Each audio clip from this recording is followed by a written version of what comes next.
Good afternoon. My name is Judy Godfrey, and I've been your senior warden this past year of 2020.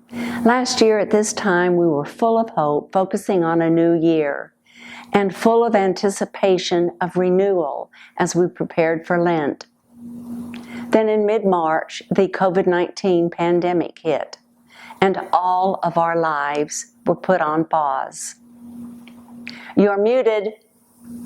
Unfortunately, these words became a part of our weekly vocabulary as we try to find our way, bewildered and unguided. How were we possibly going to serve our parishioners, our flock?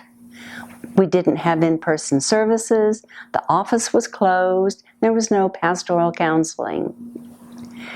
Well, as in Matthew 14, verses 16 and 17, when Jesus saw the crowds, he told the apostles, "You must find them something to eat." And then the apostles told Jesus, "We have here 5 loaves of bread and 2 fish." Well, we were thinking just like those apostles. It was incredulous how we were going to serve all of the people we needed to reach with such meager offerings. Some of the amazing things that our clergy and staff has done is the staff did figure out a way to make the office run smoothly despite all of the restraints. Clergy and staff thought of new ways and new places to counsel and to reach our flock. Our sextons researched cleaning supplies and equipment to learn how to best clean our facilities. Their research and subsequent use of cleaning protocols has become the gold standard for some Abilene churches. Our brand new communications director last year had to fast forward and learn how to live stream.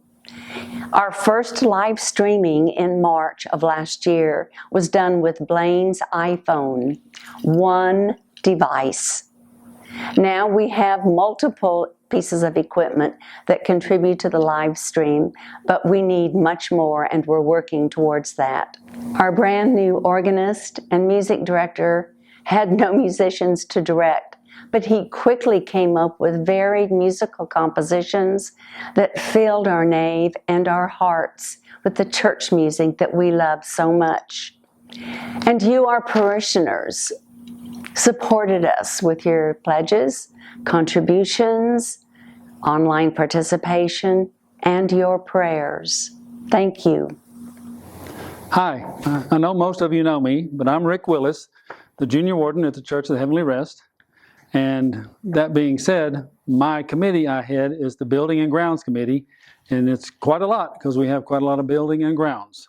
I want to talk a little bit about 2020 and a little about 2021, what went on at the church while we weren't here as a church. The largest project that we accomplished this year was the removal and repair of all the stained glass windows. This was a large project and lasted several months as the windows had to be removed, taken to Bovard Studios, repaired, then brought back and reinstalled. The second project that took some time was what I referred to as the terrace project. The terrace between the chapel and the building has been here since the building was here. The snowfall in 2019 that sat here for several days leaked through, went down into the offices, nearly ruined a computer, so something had to be done. The project was to tear out the pavers, remove the base, pull up the old waterproofing, put down new waterproofing, put back on the base, and reapply the pavers. And this included the entire terrace and the steps down to the courtyard. The project was done by Jeff Luther Construction. We had Bill Berger as a forensic architect who specializes in water issues help us with what we needed to get done. The waterproofing was done by Chamberlain Roofing and Waterproofing, and the masonry work was done by Lucero Masonry. The next project was the 2 flower beds in front of the office, church office. Those were also causing leaks that came in and got into the hallway of the office. Bill Berger decided with checking this out to pull the flower beds completely out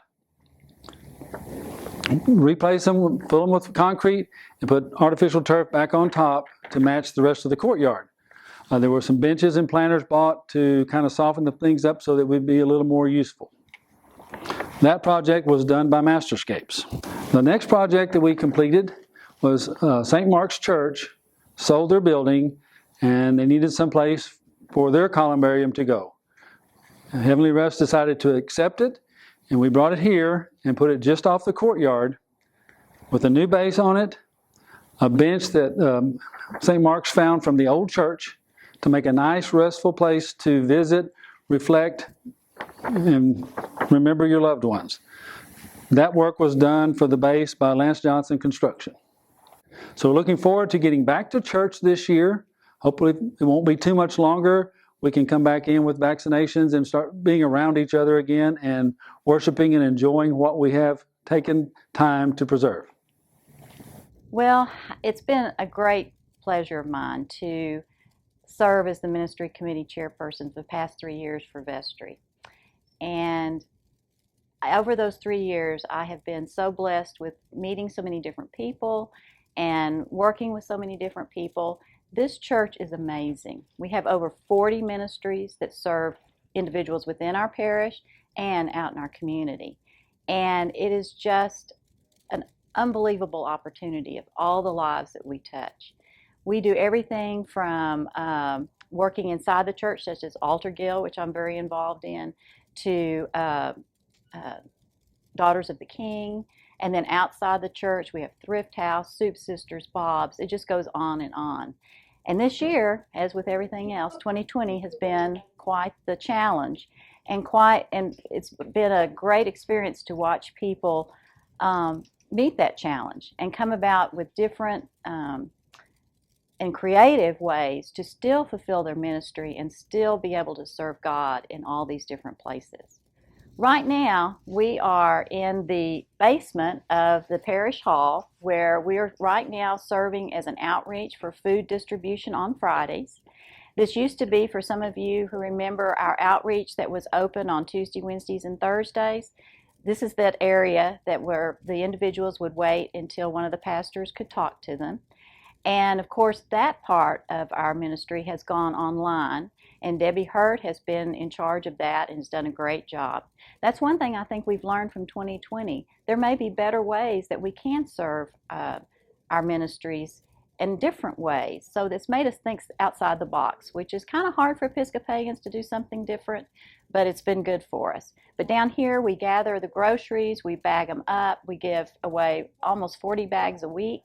And our families and individuals that come, some walk up here, some ride a bike, some come in a car, and they are so thankful that we're here for them and can help them through these times. So we're all looking for 2021 to be more promising, and for some of these individuals to be able to perhaps get their jobs back, be able to stand on their own feet. But we're here to help them through all these tough times. So if you have an opportunity, please give money, buy groceries, help us out keeping this ministry going.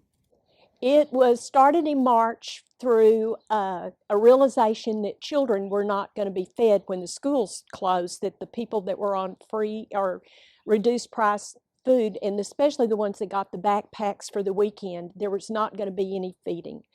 And so we had food in our food pantry, and we thought, well, let's just see.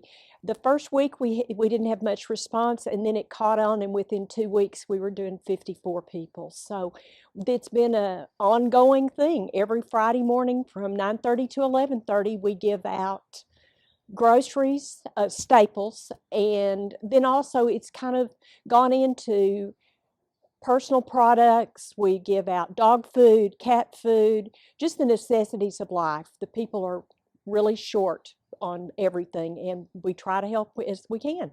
Some of us have so much that we can share with others that have so little, and then how people that have so little can get by and still be happy and thrive, and they're so modest and don't want to ask for help.